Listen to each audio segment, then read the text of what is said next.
Hello, everyone. Welcome to today's session, where we'll be talking about how you can use pipelines to manage projects, tasks, and other kinds of records that need to repeat on a periodic basis. We're really excited to talk about such an important use case, and I'm thrilled to say that joining me to help teach us how she solved this use case at IPMG is Laura Shelley. Laura, why don't you introduce yourself? Hi, I'm Laura Shelley, and as IPMG's Systems Development Coordinator, I build and manage all of IPMG's Quickbase apps, including the automations and pipelines. I've been using Quickbase since 2014, and I earned my Expert Builder certification in 2018. And I'm also proud to say that I was a bronze medal winner in the 2020 Quickbase Virtual Hackathon with my company Connection app. I very much enjoyed attending Empower 2019 in Miami and Empower 2020 virtually. And my favorite part of my job is identifying opportunities to improve processes and increase efficiency. And Quickbase is an awesome platform for doing that. Absolutely. And it's been fantastic, I can say, having you with us at all those events. You know, I'm certainly looking forward to being able to get back together in person soon, but really glad we were able to put this together virtually for our Empower 2021. And just in case, those of you who haven't had the opportunity to work with before, my name is Adam Hoover. I'm a product marketing manager here at Quickbase, but I've actually been here for about 8 years now in a variety of roles and really had an awesome opportunity to work with lots of different customers with all sorts of different use cases that are unique to their needs. And that's one of the reasons why I'm so excited about this particular session today, because this is one of those great examples of an idea that may not have the same specifics as something that another company is using, but the underlying premise is absolutely reusable in all sorts of different ways. And so really looking forward to that. Before we actually jump in, just want to talk about some key takeaways. Today, we're really just trying to show how easy it can be to manage this kind of recurring record use case. And I think what you're going to find is that it's really crucial, like with all things Quickbase, to have a well-constructed plan.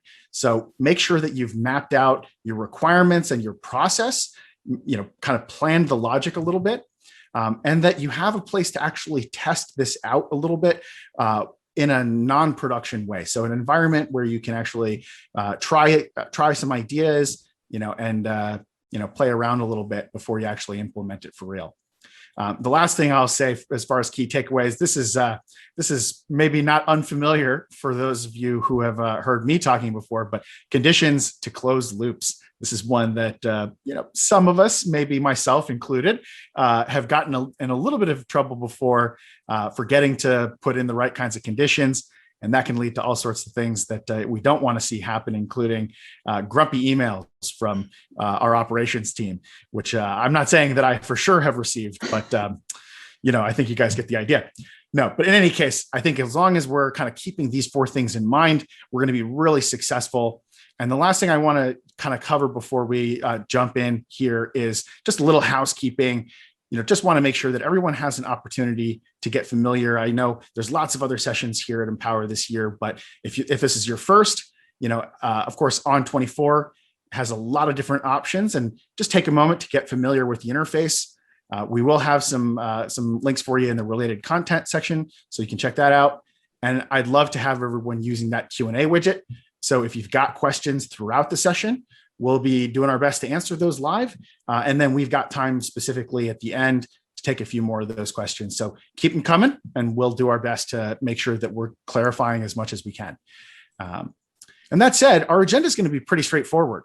The start of the show today is really going to be Laura's demonstration and the walkthrough she kind of gives us of all the different pipelines that she's created to solve this challenge. But before we jump into that, just wanted to take a few minutes to talk through an overview of the use case, help provide a little context about what we're going to see. And at the end, like I said, we'll open that back up for some questions so that you can kind of make sure that you've got any information that you need in order to try this out yourself. Now, before we actually jump into the use case, I think it's helpful to get a little bit more background. So Laura, can you tell us about IPMG and some of what led you to this particular scenario? Sure. IPMG is the leading statewide case management company in Indiana. Our company provides case management services through Indiana's home and community-based Medicaid waiver program to individuals of all ages with intellectual or developmental disabilities and individuals with medical needs. We also provide wraparound facilitation services to children and families with mental health diagnoses through Indiana's wraparound program. IPMG is 100% employee owned through an employee stock ownership plan, or ESOP. And we're also a virtual company of approximately 365 employees, over 95% of whom work from home. Our company has used Quickbase for over 10 years in order to provide our employees with a centralized, streamlined location to coordinate data. And at first, we started with a single Quickbase app used primarily by our case managers that pulls information from multiple locations into one place. And this app helped our employees to significantly improve their ability to meet deadlines because our case managers now have a one-stop shop for keeping track of all their required tasks.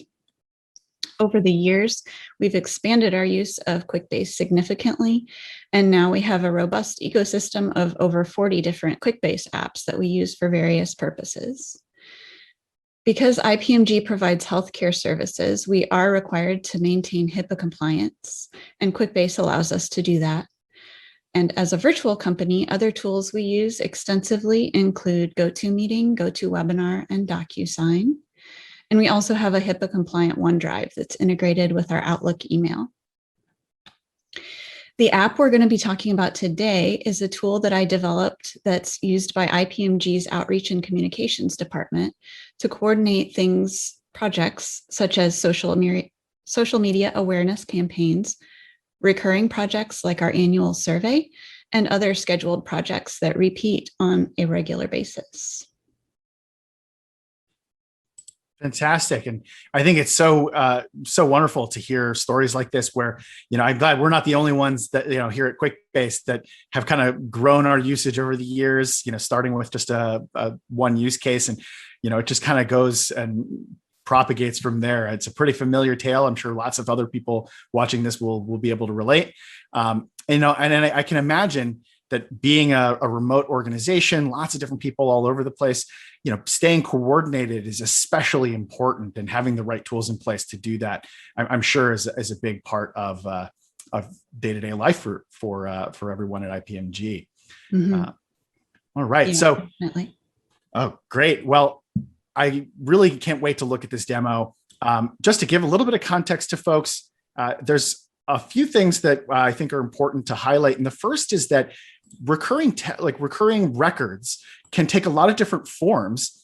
And so if your use case is not necessarily this kind of project management use case, if you're not dealing with, marketing tasks, if you have supply chain kind of data to work with, that's okay. This use case is applicable in lots of different ways. And here's a few examples you can see where it could be anything from audits, inspections that are occurring annually and need to kind of run through the life of a contract with an auditing firm, maybe customer orders, newsletters that are coming out once a month, like we do here at Quickbase. Could even be something like a customer event, maybe an Empower for say. Or the last one would be, I think everyone's favorite, which is executive updates. I don't think there's any world where we're getting away from the fact that executives need updates from all over the business. So, whether that's happening on a weekly basis for you or even a daily basis, that's probably not something that we're ever going to find an opportunity to get away from. But that's okay, because we love those guys and they do a great job of keeping us all moving in the right direction. And so they need those updates. That is a big part of making sure we're all successful. So any one of these use cases benefits from that scheduling kind of mentality where I can, like I would in Outlook, create records that now span that whole time period, whether it's 3 years, 1 year, or indefinite, and make my life a little easier. So just wanted to make sure everyone's kind of comfortable, kind of putting this into their own terms as they see the demo, and kind of thinking about where you can apply this in your organization. Now, that said, there are a few things that we wanted to make sure when we're thinking about this demo that we cover specifically. So as far as the requirements of the pipelines is concerned, there's three main categories of things that we want to have happen here. We want to be able to create a recurring set of projects and make sure that they have tasks assigned to them. We want to be able to update those, whether it's, with something small or whether I'm adding tasks after the fact and I need those tasks to propagate through, my subsequent projects. And the last thing, of course, is delete. We need to be able to remove things from the schedule if they're no longer applicable. And so those are our requirements for today. And with that said, I think, Laura, I'm going to turn it over to you and we'll get started with that demo. So this is the recurring project management app. As you can see, we have a dashboard here. And so we have a button for adding a new scheduled project. And on our dashboard, we have a calendar report that shows us our upcoming projects. So let's take a look back at the top here. We have three tables in this app. We have the scheduled projects table, which is a parent table. And then we have two child tables, tasks and documents and links. So let's take a look at this annual conference project. So we have a field for the project name, fields for start date, end date, and a date to begin planning. This could potentially be a date that you might want to send out a reminder notification. A checkbox that lets us indicate if we do want this project to be a recurring project. And then we have the ability to specify a frequency for the recurrence. So this one is set to recur annually, but other choices we have include monthly, weekly, or every certain number of months or weeks. So if you select every certain number of months, then you would fill in, for example, a quarterly project. You could fill in that you wanted it to recur every 3 months. And then we have a notes field here and a completed checkbox. And down below, we can see our child tables. So here are our tasks.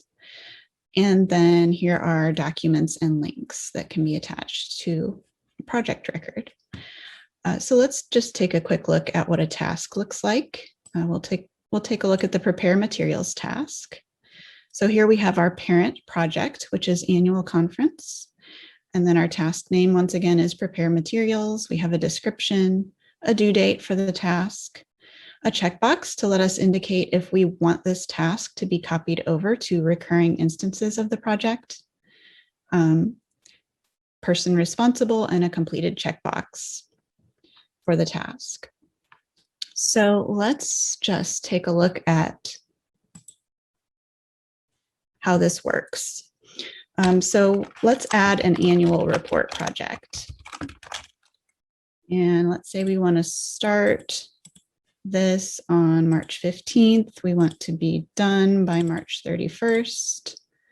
And we want to begin planning on March 1st.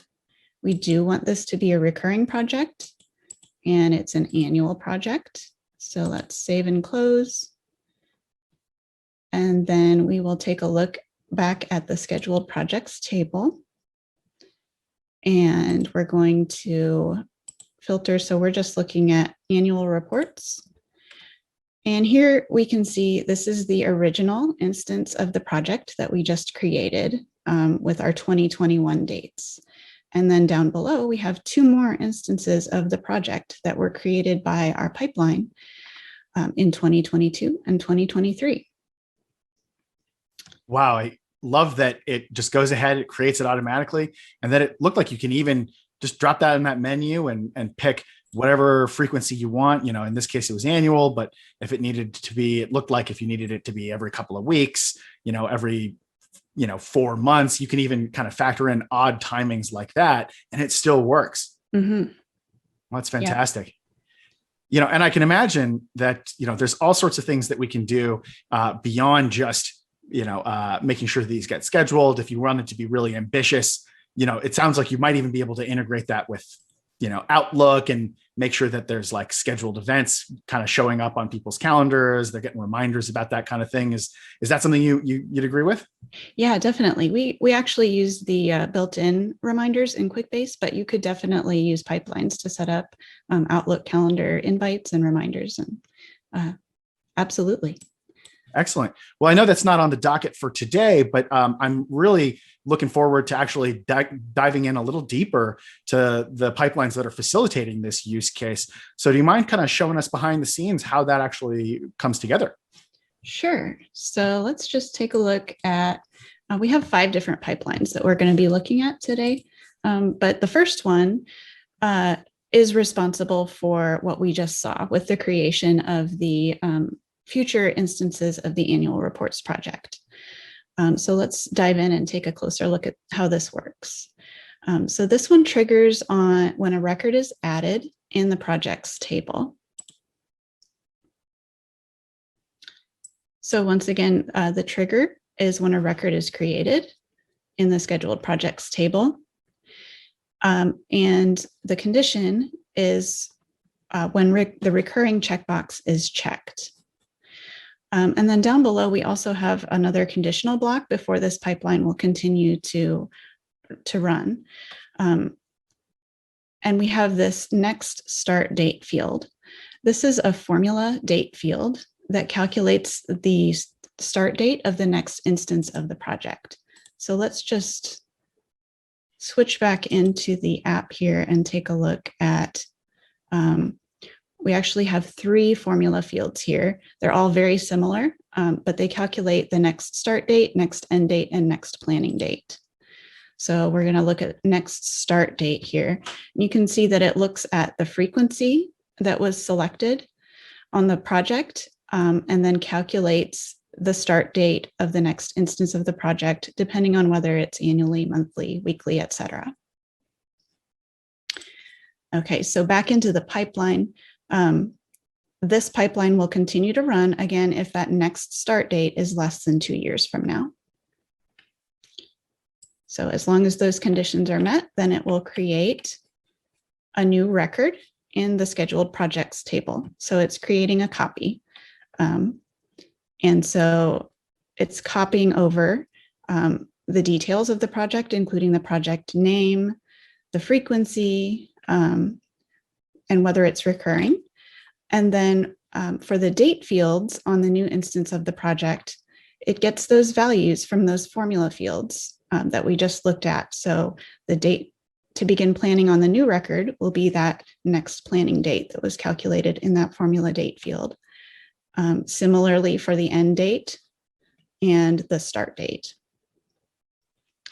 And then we are relating the new instance of the project to the instance of the project that triggered the pipeline. So we are setting up sort of a chain structure of a relationship between project records. And we'll take a look at why we're doing that a little bit more in depth later. So once again, we did just see this pipeline in action when we created those annual report records. So Adam, did you have any questions about this pipeline before we jump into the next pipeline? Well, yeah, I think I'd love to know, you sort of showed that there's a condition that you've built in here that says, hey, only do this if the next start date is within the next 2 years. Otherwise, don't really worry about it. And I'm kind of curious, why are we limiting it to just 2 years? Great question. So this goes back to what you were saying about making sure that we set up conditions to prevent pipelines from maybe running indefinitely. So this pipeline actually triggers itself. So if we remember, the trigger for this pipeline was when a record is created in the projects table, and then it goes on to create a record in the projects table. So if we didn't have a stopping point, it would continue to trigger itself again and again indefinitely. So that's why we look at this next start date and we stop if the next start date is greater than 2 years from now. Ah, gotcha. That sounds like a really helpful way to kind of prevent one of those infinite loop situations that you may have heard about. Yes. Um, definitely don't want anyone watching this session to get any grumpy emails from anyone in our operations team. So I think setting that condition makes a lot of sense to me now. It sounds though like you can kind of set this particular timing to whatever makes sense for your particular use case. So if you had a situation where you're scheduling things out for just the next couple of weeks, or maybe you needed to do a couple more years, you can kind of play around with this parameter, but it's important to have that in there as a limit. Yes. Okay. Absolutely. Fantastic. Yep. And then the other thing I was curious about, so if I just saw you had kind of made sure that we're populating all the right fields in the new project record that we're creating. And I just wanted to clarify. So it looked like some of those were basically just copying the values from the original record. So like the name, maybe some of the details, but then a few things are being populated with formula fields that are actually calculating new values based on the timing that this new record is meant to have, as opposed to the original record. Is that right? I just want to make sure I'm getting that right. Yes. Yes. So the project that triggers the pipeline has these formula fields that calculate the next dates for the next instance of the project. And once again, those are based on the selected frequency for the recurrence of the project. Got it. Yes. Okay, well, let's go ahead and take a look at the next pipeline, which is responsible for the tasks, helping us to manage our tasks. So once again, tasks are a child table in the relationship between projects and tasks. So if we add a task to a project, we may want to copy that task to subsequent or future instances of that project.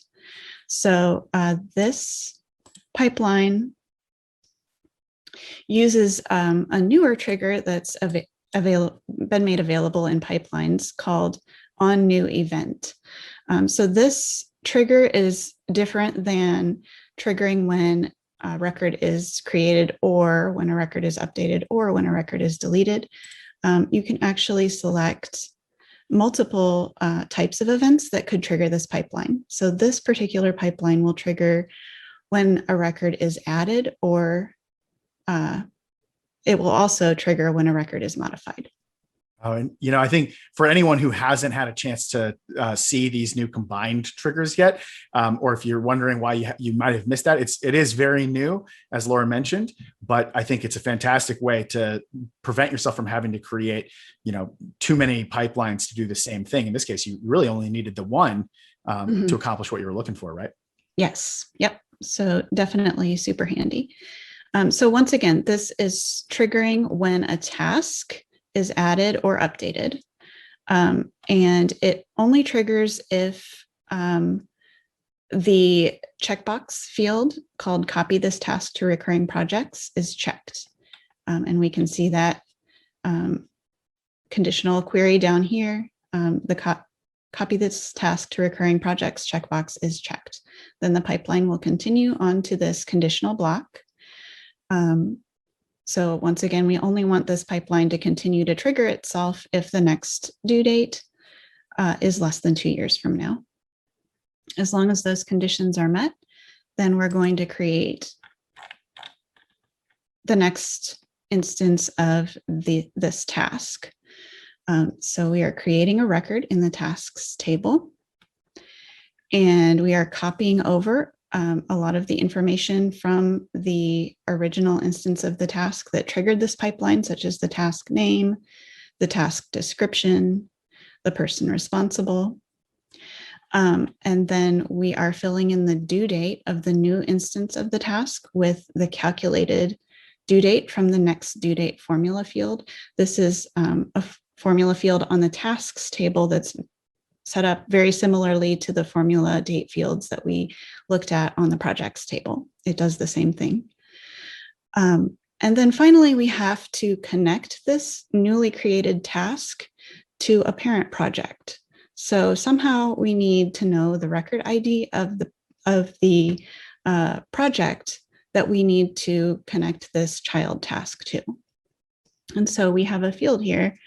And to understand how we're getting this, we need to take a look at the relationships in the scheduled projects table. So we have actually set up a relationship between the scheduled projects table and itself. And the reason for that is because we need to have two summary fields that give us some information about whether a project already has a subsequent instance of that project created or not. So this number of subsequent projects field will tell us that. And then we also want to know the record ID of that subsequent project. Now, this number of subsequent projects field will only ever be 0 or 1 because the way the pipelines create these instances of the project, it sets them up in sort of a chain type structure. And let's take a look at a visualization of that to understand that a little bit better. So here we have the annual report records that we created. So we have our original one here in 2021, and then we have the 2 future instances created for 2022 and 2023. And then we have our 2 summary fields here, our number of subsequent projects and our record ID of the subsequent project. So this project, the original instance of the project, is the parent of the next instance of the project in 2022. And then the 2022 instance of the project is the parent of the 2023 instance. Oh, so we're creating kind of a chain here, it looks like, so you're linking these records together in sequence. Yes, absolutely correct. So once again, these summary fields tell us that this has a child project, and the record ID of that child project is 123. Okay, and then this instance of the project in 2022 knows that it has a subsequent project, and it also knows the record ID of that subsequent project is 134. Okay, so how does this help us to connect a newly created task to the correct parent project? So to understand that, we need to look at the relationship between projects and tasks. So on the tasks table, we have a lookup field in this relationship that pulls the record ID of subsequent project down in through a lookup field into the task record. So the task is able to know the record ID of the next instance of the project, so that when it creates a copy, when the pipeline creates a copy of this task, it can fill in the record ID 123 of this next instance of the project and properly connect this newly created task as a child record to the next instance of the project. Oh, I can imagine that saves quite a few headaches, because now you don't have to set up like some big query in pipelines. The information is just populated and available to you, ready to go. Right. And it saves pipeline steps and helps the pipeline to run more efficiently. Excellent. Okay, so now that we understand the way this pipeline works, let's take a look at it in action.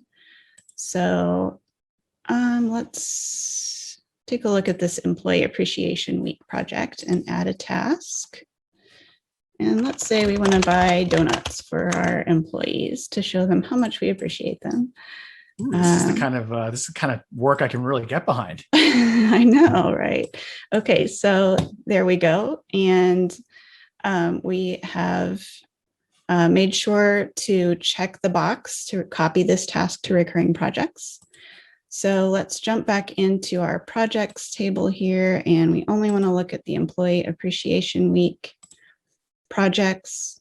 Okay, so this is the first instance of the project. This is where we created that buy donuts record. And if everything went well, we should also have Buy Donuts records on all of the future instances of Employee Appreciation Week, which we do. So everything worked out great. So let's go ahead now and jump into the third pipeline. Before we do that, I really just want to clarify. So it looked like, that we're separating out the creation of projects that are recurring and then the associated tasks. So now you've got a pipeline to create projects and a pipeline to create tasks. And my understanding, and just clarify if I'm wrong, is that we're really doing that to make it easy if I want to add tasks after the fact. Now the pipeline's just going to pick that up and add it to all the appropriate projects for me, rather than having to have all of my tasks created before I run the first pipeline, if I had kind of tried to do it all in one pipeline. Right. So the first pipeline triggers when a project is created. And at that time, we actually probably don't have any task child records created yet.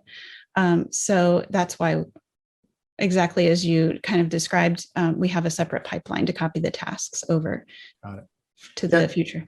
So that's a little different for those of you who have kind of encountered the copy master details use case, which has been a popular, Quickbase use case for a long time. It kind of makes it a little different, where instead of forcing us to use a template with always the same records, now you can actually dynamically add tasks when you need to. Yep, absolutely. All right, so now our third pipeline is actually a scheduled pipeline, and it's responsible for generating future recurring projects. So as you recall, we set our pipeline to stop generating future instances of projects at 2 years. So as time passes and we're getting closer to that 2-year mark, we want to be able to have a way to have our projects continue to be scheduled out. And so that's what this pipeline is for. We have it set to run monthly on the first of each month. And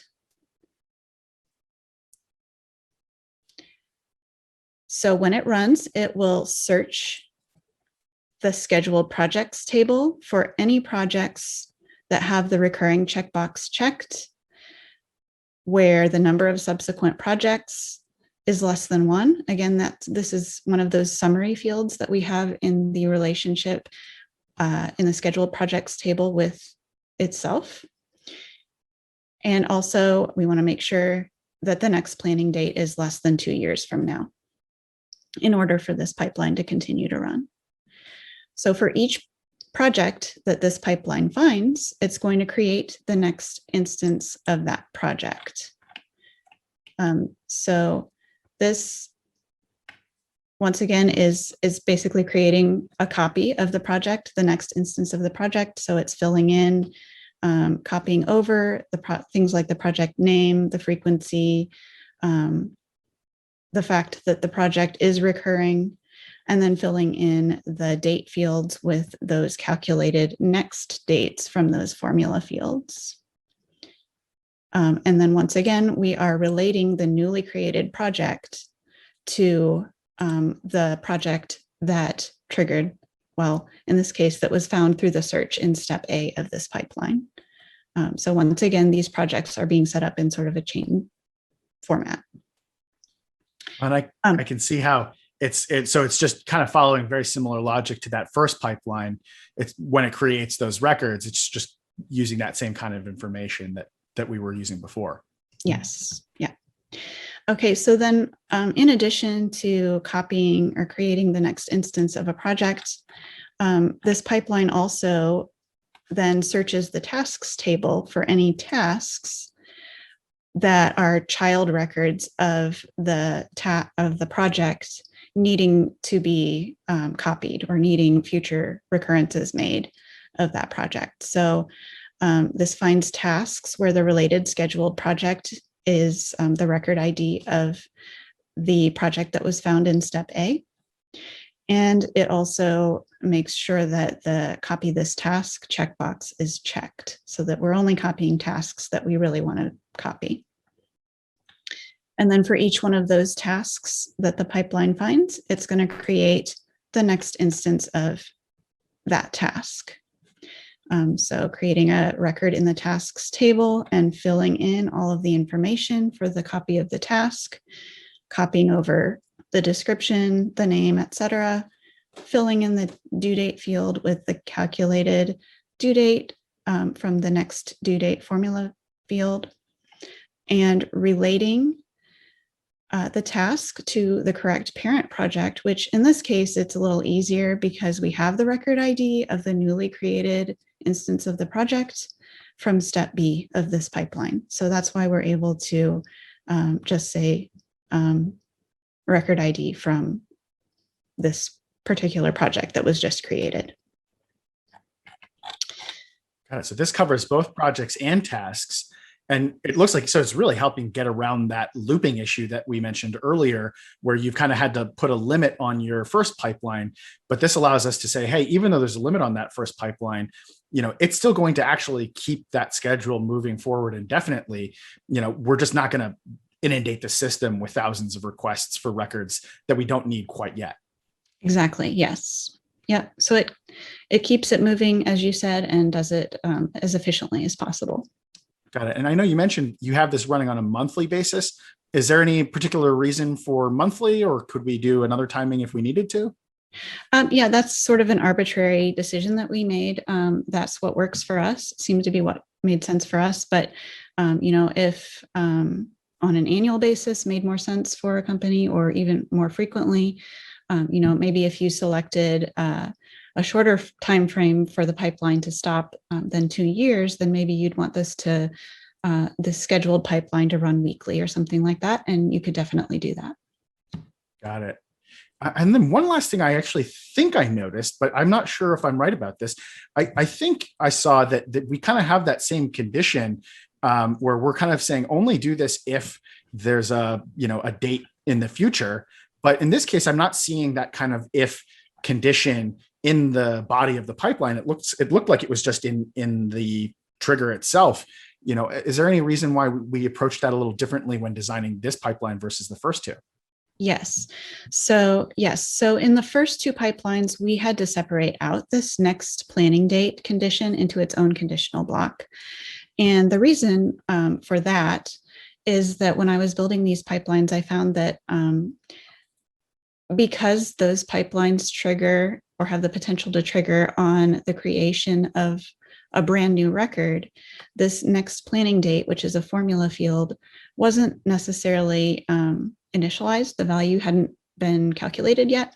And so the pipeline wasn't able to determine whether this next planning date was, or what the value of it was. So that's why I had that separate conditional block down below the initial trigger block in those two pipelines. But in this pipeline, which is a scheduled pipeline searching for records that already exist, this formula field has the value calculated already. It's there. So we can include this conditional statement within the trigger block of the pipeline. Oh, my favorite thing about this is that it doesn't require any, weird, scripts or anything like that. I can imagine some of our advanced users might be able to just take the initial value and use some Jinja in pipelines to just calculate the value here. But the way you've done it, we don't need to worry about any of that. We've got all of the logic executing the way it needs to, working really successfully without actually having to go to that level of, writing some custom Jinja to transform the data for us. Yep. Yeah. Okay. So let's go ahead now and take a look at the next pipeline, which is this pipeline is responsible for updating subsequent instances of a project if somebody changes something about a project. For example, maybe they decide they want it to be called something else, or they want to change the dates on the project. Then we want to be able to update any subsequent future instances of that project, or at least have the option to do so. So this pipeline triggers when a record is updated in the scheduled projects table. It will only trigger on these specific fields listed here. So end date, start date, date to begin planning, frequency, the frequency number, or the project name. So if any of these fields are updated, this pipeline will trigger. And it will also only trigger if the checkbox field apply updates to subsequent projects is checked. So the user has an option if they want to update a project, but they don't want changes to affect future instances of that project, then they would just leave that checkbox unchecked. So as long as those conditions are met, then this pipeline will search the projects table for the project whose related scheduled project is the project that was just updated. So once again, thinking back to that chain structure from project to project, this is searching for the next instance of the project. And so then when it finds that instance of the project, it will update it with the changes that were made to the parent instance of the project. Oh, and so that's how it doesn't even need to be related to the original record, because it's related in that chain. You know, each one will make sure that the next gets the update. Right. Okay. Yes. Mm-hmm. And so once again, this pipeline will continue to trigger itself. So as it updates the next instance of the project, the trigger for this pipeline is when a record in the projects table is updated. So it'll continue on down the chain and update all future instances of the project. And then it will stop when it doesn't find any future instances of the project. Okay, so I'd love to go ahead and show you what this looks like in action. Excellent. And actually, while you're pulling that up, I'd love to understand, is this actually going to be overwriting anything in future records? Like if I had gone into a like next year's project and made some changes, will that overwrite those changes, or will it kind of allow me to keep those? Well, once again, there's a checkbox that gives you that option. So let's take a look at this annual report record here. So we have this checkbox that lets you choose if you want the updates you're making to apply to future instances of that project or not. And only the fields, I'm going to flip back over to the pipeline here. Only the fields that we've set to trigger this pipeline are going to be affected. So you could customize this to your needs. For example, if the only thing you wanted to be updated is the project name, you could definitely do that. You just leave these other fields, trigger fields out. So let's go ahead and take a look at how this is going to work. So we're going to ensure that we check this box that we want the updates to apply to the future instances of the project. And we're going to change this to a quarterly report instead of an annual report. So that means we need to change the frequency. And we're going to change it to every 3 months. Okay, so everything here looks good. Our first instance of the project is March 15th. So let's click Save and Close and give the pipeline a second to run.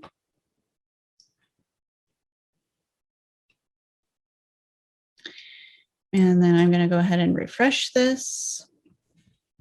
And we only want to look at our quarterly reports. Now it looks like this pipeline is still running.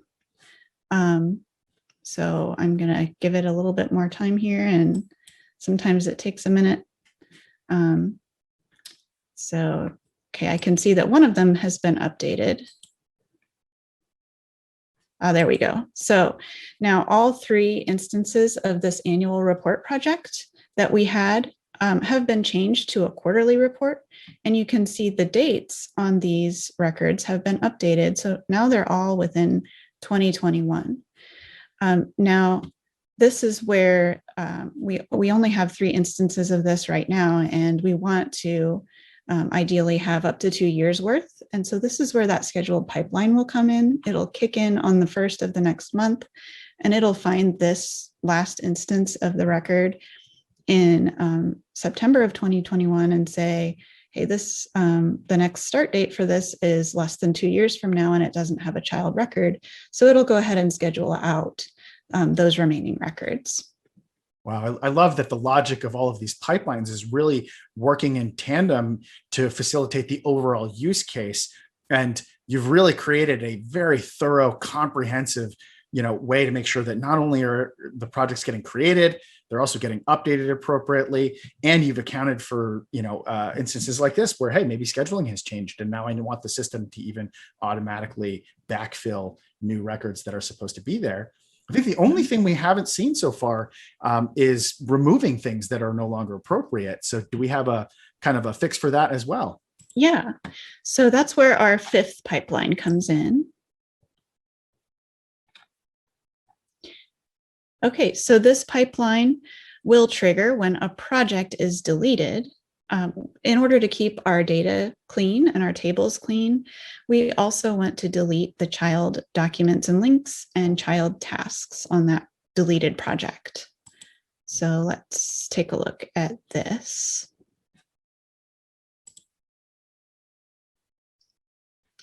Okay, so once again, the trigger on this pipeline is when a record is deleted in the scheduled projects table. We have no conditions on, no further conditions on this trigger, but if you had some conditions, you could definitely add those here. So if a project is deleted, it will search first in the documents and links table for any documents and links where the related scheduled project or the parent project is the record ID of the project that was just deleted. And then for each one of those records that it finds, it will delete the record. And then it goes through and does the same thing in the tasks table.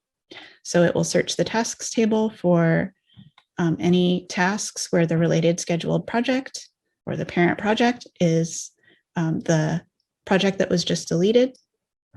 And for each one of those that it finds, it will delete the record. Oh, and so each one of these kinds of steps, can individually branch off into multiple deletes. So that first one might find, 4 projects that need to be deleted. And then each of those projects may have 10 tasks, 10 tasks each that all then need to be removed. So then you'd end up with 40 tasks being removed. So this is kind of branching out and taking care of all of that in just one pipeline. Right. And as I said, keeping our data clean and not having, orphan records that we don't necessarily need anymore. Got it. Well, one thing that I know makes me nervous sometimes because I am absolutely, prone to being absent-minded once in a while, like I'm sure many people are, is just how do we protect ourselves against the risk of potentially accidentally deleting some data that we actually want to keep? Well, it's important to always review how your pipeline is set up, make sure that your logic is set up correctly. And then I always, just best practice, test out my pipelines on some sample data before I have them running on the important stuff. So just testing to make sure that they're working the way that you intend for them to work before you start using them on live data. Got it. Well, that makes a lot of sense to me, and certainly kind of gets back to that idea that, if you've got a plan, you've spent the time to make sure that you've built this out and tested it, then you can feel a lot more confident that you're not accidentally going to be triggering infinite loops or deleting data that you need, but that you've really got everything functioning the way it's meant to be. Absolutely. Excellent. All right. Well, I think this is really fantastic. And I think it looks like if we kind of recap real quick, we've covered all the different scenarios here. Those first 3 pipelines were working in tandem to make sure that we were handling the creation of both projects and tasks and kind of facilitating, not just the one-time creation of those projects and tasks, but, making sure that we were actually managing those on an ongoing basis. And then that kind of factors into also how we're thinking about updating. You can make updates in that third pipeline, not only handles the creation of projects and tasks, but also kind of comes back into the scenario when you're updating things and it needs to go and add more to the schedule. And then that last pipeline is taking care of the delete requirement. So it looks like we've managed to really cover all the bases. And this is a really comprehensive kind of suite of pipelines that you've created for us here. I'm looking forward to trying this out myself. Great. Well, fantastic. I know other folks are probably looking forward to the same thing and are excited to get hands-on, and we would love to make sure that you're able to do that. So if you want to check out our resources, you'll see that in our pipelines, in our Exchange, there's a app there which has not only the basic structure that we've just walked through, but also some of the actual information you'll need that we covered today, the actual configuration information for the pipeline. So, good place to kind of grab a copy of the app, put in some dummy data, and test things out for yourself and see if you're able to set something up that works as comprehensive as what Laura has. And here you can see exactly what I'm talking about. Just search for recurring project management, and you'll be able to pull that up and give it a shot. And with that, love to open it up for questions and make sure that if there's anything you're curious about or that will help you get started doing this in your own environment, that we're able to answer this for you. So we'll be here in our Slack channel and more than happy to continue these conversations over there.